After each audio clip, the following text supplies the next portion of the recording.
قبل دخول العشر الأوائل من ذي الحجة ردد هذا الذكر 100 مرة، يدخلك الله عز وجل هذه الأيام وأنت أحب عباد الله إلى الله، يدخلك الله عز وجل هذه الأيام وهو راض عنك.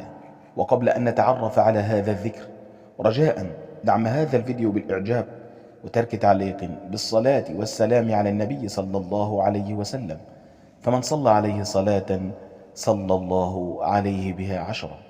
إخواني الكرام، كلنا نشتاق إلى العشر الأوائل من ذي الحجة، وكلنا نتمنى أن يدخلنا الله عز وجل هذه الأيام وهو راض عنا، فهذه هي أفضل أيام الدنيا على الإطلاق. قال الحبيب المصطفى صلى الله عليه وسلم: ما من أيام العمل الصالح فيهن أحب إلى الله من هذه الأيام العشر. قالوا يا رسول الله ولا الجهاد في سبيل الله؟ قال: ولا الجهاد في سبيل الله إلا رجل خرج بنفسه وماله فلم يرجع من ذلك بشيء. ومعنا ذكر عظيم، من قاله 100 مرة كان أحب عباد الله إلى الله. هذا الذكر جميعنا يعلمه، ولكن نذكره من باب وذكر فإن الذكرى تنفع المؤمنين.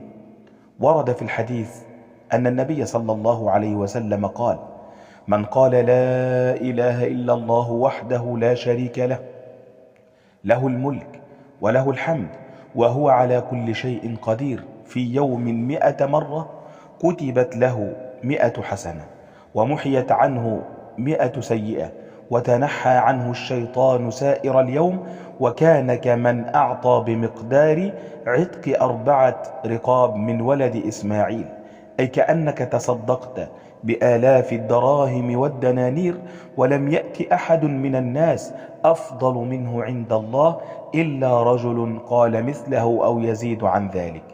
فأحب واحد منا إلى الله عز وجل في هذا اليوم هو من قال هذا الذكر 100 مرة أو زاد عن ذلك.